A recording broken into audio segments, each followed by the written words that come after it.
Grüezi ragazzi, willkommen e bienvenue to Cannabis Scienza's LinkedIn Live for this week.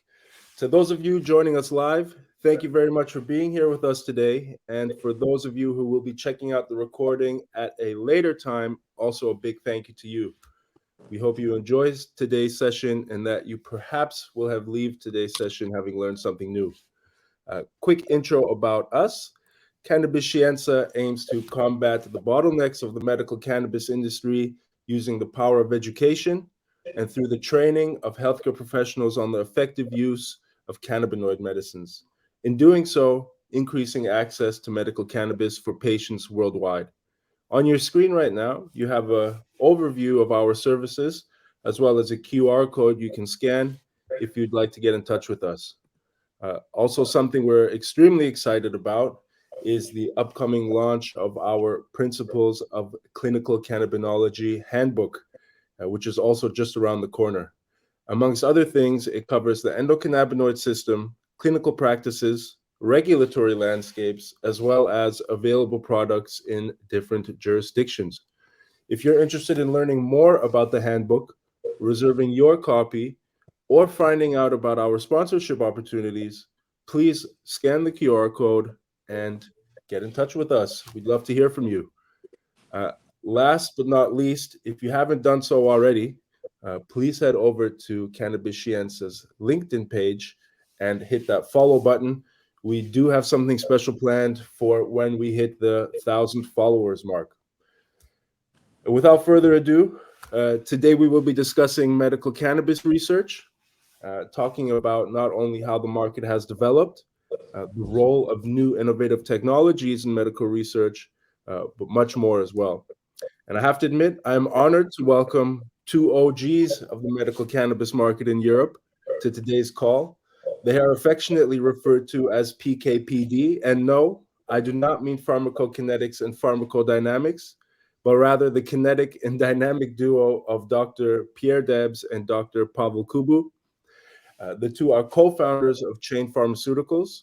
If anybody in the audience would like to learn more about Chain Pharmaceuticals, please head to chainpharmaceuticals.com.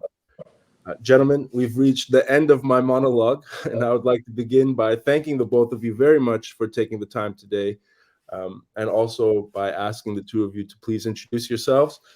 Pierre, perhaps you could take it away. Sure, great. Hello, everybody. Thank you, Bijan, for having us. My name is Pierre Debs. I'm a stem cell biologist by training, and I worked for many years in the lab.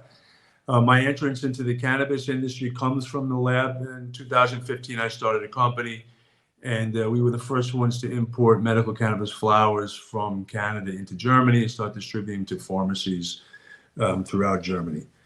Since that time, I was involved in the market in those days and dealt with all the growing pains. Left that world and then started a company again such that we can actually develop medicines along the classic routes which are necessary for the European pharmaceutical industry. I'm originally from Brooklyn, New York, and I've been living in Germany for 23 years. Thank you, Pierre. Pavel?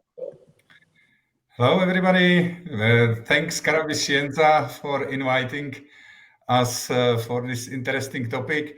I started with medical cannabis research well before it started to get decriminalized in 2008, the home growing and possession, and was involved in the legalization of the medical cannabis access and working on it since. I'm actually chairing Medical Cannabis Patient Association COPAC, which operate across whole Czech Republic.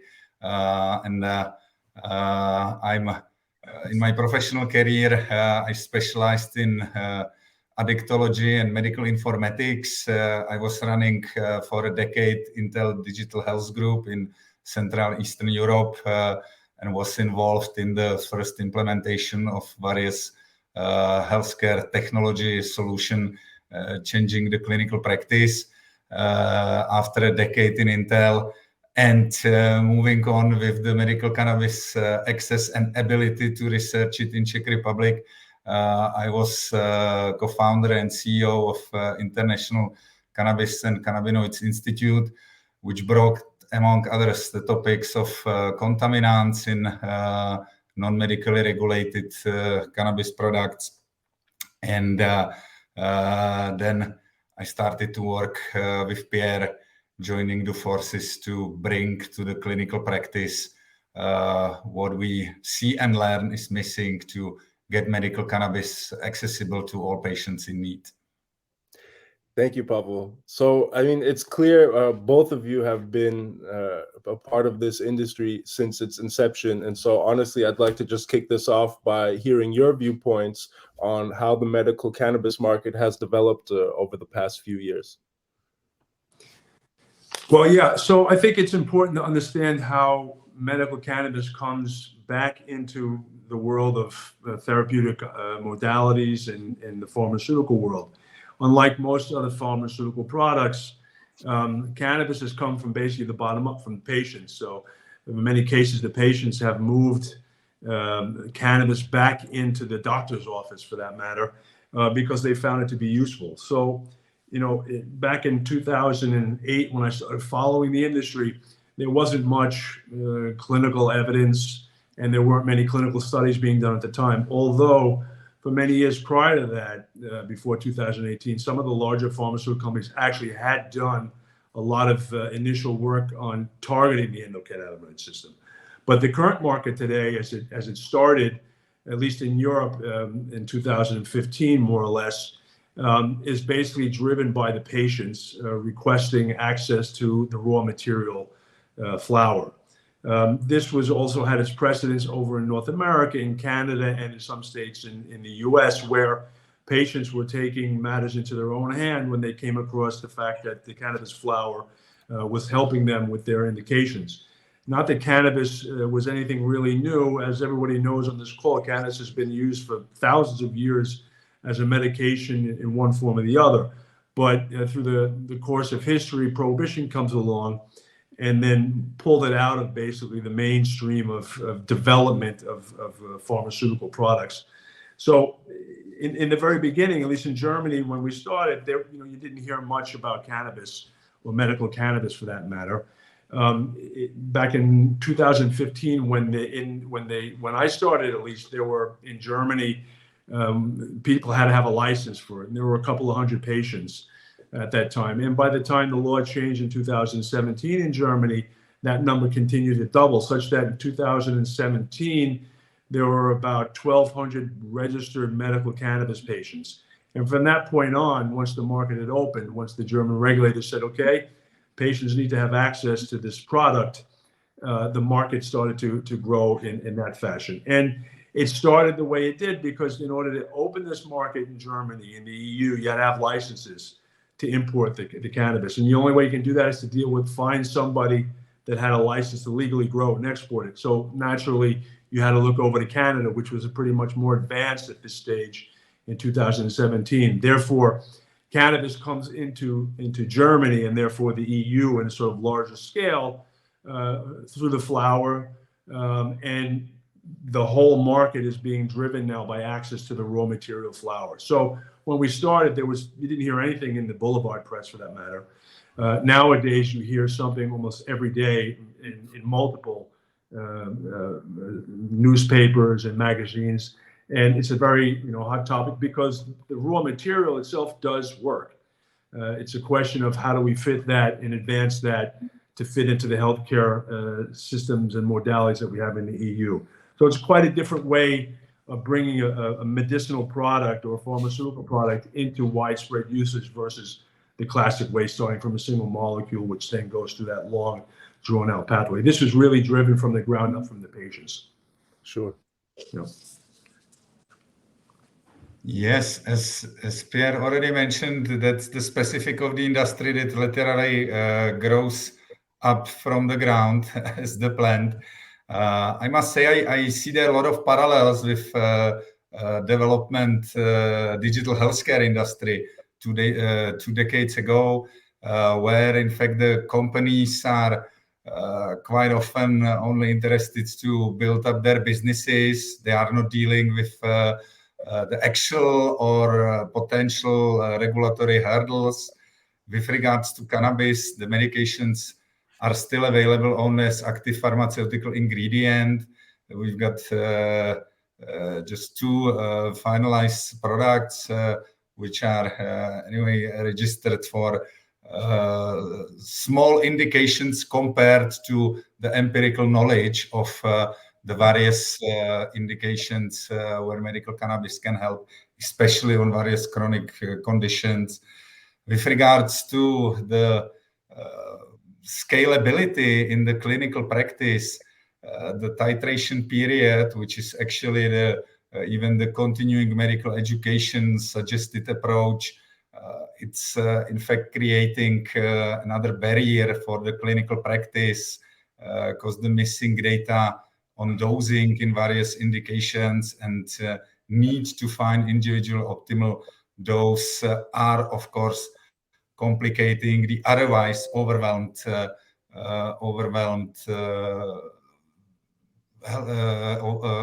healthcare industry, especially after COVID issues. Well, and last but not least, the regulatory aspects, like the lack of harmonization across EU, creates additional barriers. Actually, extracts needs to be in Czech Republic retested according to the Czech sub-legislative norms, despite they are already fully registered on German markets. So hopefully we will see some improvements in this area soon. Indeed, it is quite interesting to observe how fragmented the regulations are across across the European markets. And Pierre, I think you wanted to add maybe one more thing also. Yeah, I mean, since today we're talking about medical cannabis research and how we can move forward with designing products which can fit into the healthcare regimes throughout the EU. When we started back in 2015, and even prior to that, nobody was really talking about using AI and ML, machine learning, in the drug discovery process. Although, machine learning is nothing new in the sense that it's been around many years back with Alan Turing started it at MIT. It's just it took a long time for it to develop and then to be used in the drug discovery setting. So, and then very recently with the ChatGPT coming along, AI and ML have come into the forefront of everybody's, on their computer screens and on journals and so on and so forth. So I think to address the problems that many patients are having, and also the healthcare providers and the regulators around the EU, is how can we expedite the development of these drugs based on cannabis using the modern technologies that are available currently, right? So, and this is an important aspect of what we're trying to achieve, companies around the world. Absolutely. So actually, I'm glad you mentioned that. Although before we take a look ahead at how the technologies can improve and change the field of medical research, could you please provide some insights on the development of medical cannabis research as well as its current state from your guys' perspective? Let's say more of a historical view first. Sure. So I think it's important to understand that basic research on the endocannabinoid system, which is the target of cannabis-based medications, a lot of research has been actually done at the fundamental level. So you have labs around the EU who for years have been working on the endocannabinoid system in almost all the biological systems in the human body. So, in North America, in Italy, in countries throughout the EU, around the world, there's a lot of evidence on the fundamental aspects of the endocannabinoid system. Furthermore, there's quite a significant body of evidence on how a number of the API or the molecules from the cannabis plant interact with the endocannabinoid system and how they affect the human body. Because of prohibition, many are aware that a lot of the research that was funded in the past was heavily on the central nervous system, because the research was funded to show more or less the dangers of using cannabis throughout prohibition. But nonetheless, there were several larger classical pharmaceutical companies who actually did quite a bit of work on targeting the endocannabinoid system.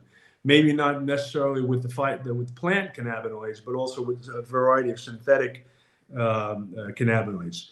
I mean, if you look back over the course of at least the last 5 years, or even 10 years. And if you were running around in PubMed looking at journals and publications, you'll see a very constant and almost sort of hockey stick increase in the number of publications on research about the basics of the endocannabinoid system in not only humans, but in animals as well. And at the same time, you also have a concurrent increase in the number of research done on the plant side. You know, what are the molecules in the plant? How can they be manipulated to make a variety of medicines? But currently, you know, the problems that a lot of the patients and the healthcare providers are facing are this lack of true clinical evidence, which is only comes about through clinical studies. The fact of the matter is that the plant works in its raw format for many patients, and ultimately that's the goal of healthcare is to help patients. But the raw material does work, and it seems to work for a number of symptoms across a number of indications. The plant itself is a multi-component substance. It's not a single molecule. And its usage is, patients around the world are using it for many, many diseases. You know, some patients are using the same type of flower for two disparate indications in the classic sense. And it seems that the API from the plant, at least those most prominent API in the plant, are addressing symptoms which might be going across indications. So pain, depression, PTSD. In almost any illness, you're going to have symptoms that are sort of common symptoms across indications. Sick people usually have a hard time sleeping for a number of reasons, either for pain, because they're thinking about it all the time, because it disrupts the normal course of life. So the raw material, in spite of the fact that it does work, it doesn't fit into the normal paradigm of developing pharmaceutical products. And in the EU, compared to North America or Canada for that matter, in the EU, there's really no cannabis laws per se. Cannabis is a medicinal product, and it needs to follow the laws and the paradigms that have been set up for all the other pharmaceutical products that come on the market, which means you need to show evidence, and there's very well-defined ways of showing efficacy of a single molecule or even multi-component molecules. So in order to drive the development of these products, you need to somehow work within the confines that exist. In Germany, for instance, cannabis flowers are so-called magistral prescriptions. And that means that the product is actually made in the pharmacy. But in Germany, this paradigm was not set up to handle the masses of patients using this product on a daily basis almost. These were originally set up for one-off manufacturings of products which aren't currently being manufactured, but they are nonetheless being able to be made in the pharmacies. In Germany, it's just simply this system at the regulatory level, at the reimbursement level, at the ability of the pharmacists and the healthcare providers to address the needs of the patients. It wasn't set up for this sort of magistral parental or magistral receptor Arzneimittel or medicine on a daily basis in the volumes that they see. So it's put a dilemma on the patients, on the healthcare providers, and the regulators that how can we bring this product, which we know is efficient, it works for many people for many different reasons, and it needs to be reimbursed. How do we do this at the levels that we're seeing used by patients on a daily basis? So, how it started, medical cannabis coming into the pharmaceutical world versus everything else is quite a different scenario with a lot of different other dynamics which come into play. It's not a single molecule which goes through the standard course of events. It's a molecule that's already out, and there's 400 of them. Depends on who you speak to. If you're looking at phytocannabinoids, if you're looking at terpenes or any of the other APIs, you have a multi-component product that patients are taking. And the difficulty now is that the regulators and the doctors, for that matter, they need the evidence to know what is what and how to determine what to prescribe for patients for their indication. So without this lack, whether we like it or not, without the lack of the standard clinical evidence of showing the efficacy of specific molecules or even a constellation of molecules put together, it becomes increasingly more difficult the more the product is being used over time. So we need to address these problems, and there's ways that the industry is trying to get around that. So the way the industry started versus where it needs to be, there's a lot of catching up going on. So cannabis didn't enjoy the technological advances over the last 50, 60 years through prohibition that all the other products and modalities of designing prescription medications enjoyed. So, nowadays you can tag a single protein with a fluorescent molecule and follow its course through a cell. We have deep sequencing. We have the ability to edit genomes.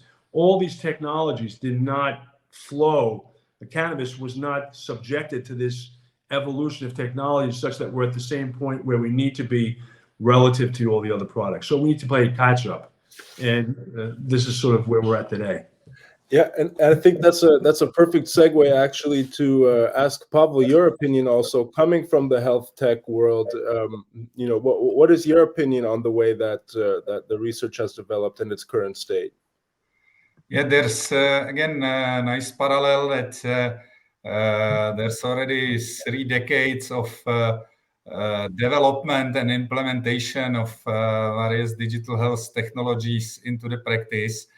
And they are still facing a lot of hurdles and barriers because, in fact, it's not about the technology as with regards to cannabis. It's not just about the cannabis. It's about the new treatment method. Making the parallel to technology, there's already a lot of tools which makes impression that personalization of treatment can be achieved tomorrow in clinical practice. In the reality, a lot of these technologies are still missing data which are proving all those nice and sometimes even observed concepts. To make a particular example, recently there has been various meta-analysis confirming that implementing those self-monitoring devices for treatment of high blood pressure is in fact not improving the treatment outcomes, especially in some longer-term perspective, compared to the classical treatment of high blood pressure where the patient is not having immediate feedback. And it's simply there needs to be also implemented a new treatment method which works with the lifestyle changes.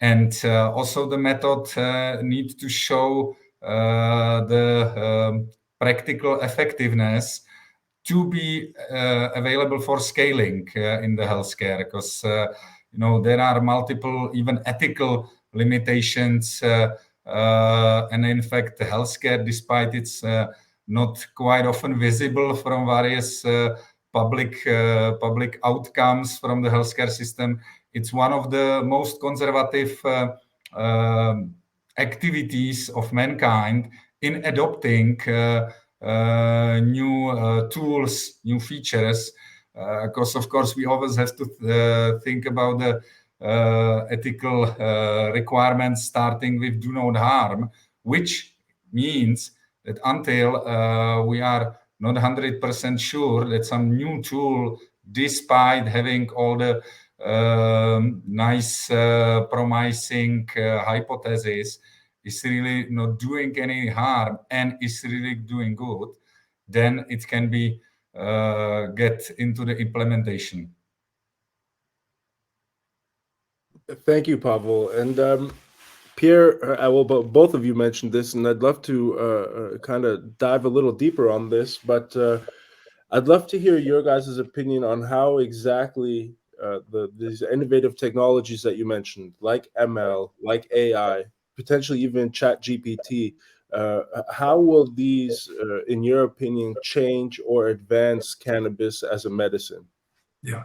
Well, I think in general, the amount of medical data and scientific data is doubling, I guess, now at a rate of 75 every 75 days.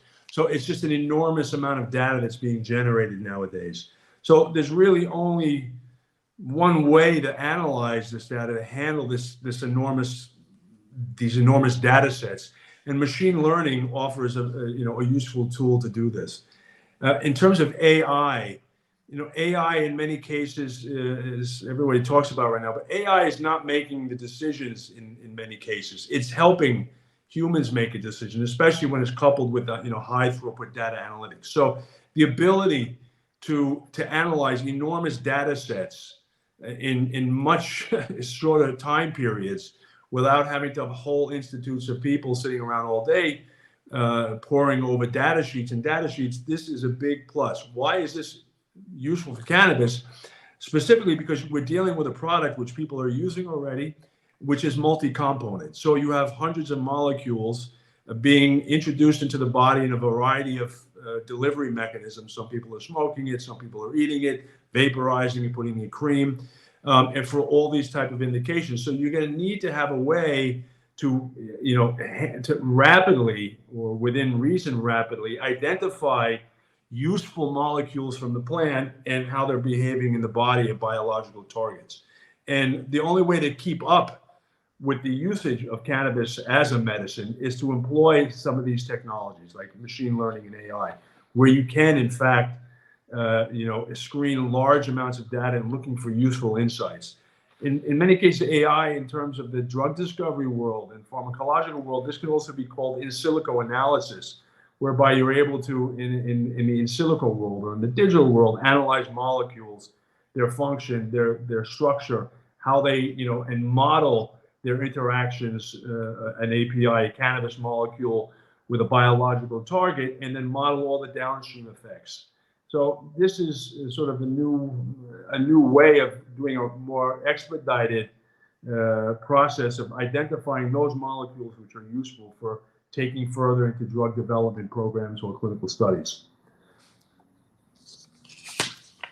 Yeah, well, and technology is great to be able to access the complexity, and in fact, medical cannabis treatments are about complexity of the plant and plant-based materials with all that spectrum of bioactive compounds, but also the complexity of the different individual reactions and how the endocannabinoid system is capable to modulate those human body functions, which in that given indication or condition treatment needs to be modulated.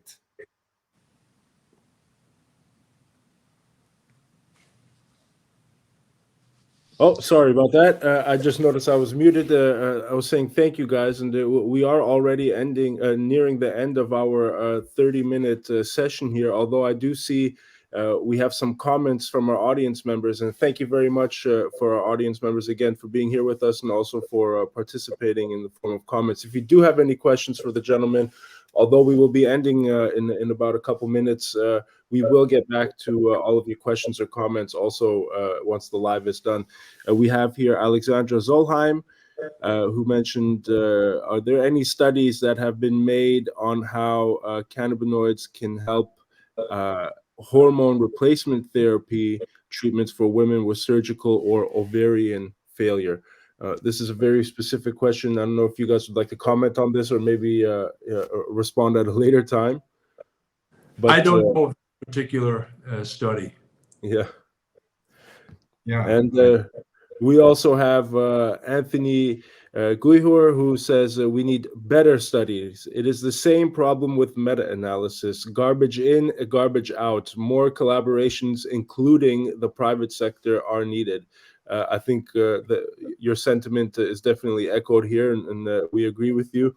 Alexandra also just elaborated on her earlier question. Oh, she actually shared a study. So thank you very much, Alexandra. Shout out to you. Also, shout out to Dan and all the other users that are watching.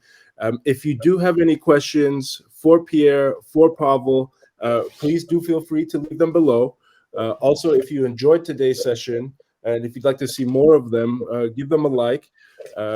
I know, for example, because I'm supporting you guys a little bit with what Chain Pharmaceuticals is doing, that there's a lot of exciting stuff on the horizon. And so I think it's only fair that we probably come back with a second session very soon. And on that note, the 30 minutes, this has probably been one of the quickest 30 minutes I ever recall, but our 30 minutes are up already. And so on that note, I just want to take a moment one more time to thank everybody that joined us. Remember, any questions that you have, shoot them in the comments below. give us a like, drop us a heart, anything you'd like. We do see it. We do appreciate it. Also, anybody that's watching, if you haven't already, please go and follow the Cannabis Scienza LinkedIn page. We do have something special planned for when we hit that 1,000 followers mark. Also, go head over to Chain Pharmaceuticals page, give them a follow. And for anybody watching that's interested in learning more about what Cannabis Scienza does, here's a QR code for you. And again, in case you haven't heard yet, we are just about to release our Principles of Clinical Cannabinology Handbook. If you'd like more information on that, scan this QR code. Big thank you to all of you. See you next week and have a good evening. And gentlemen, Pierre, Pavel, thank you very much. It was a pleasure, and I'll see you soon. Thank you. Good evening. Thank you, guys. Ciao. Thank you. Have a good day.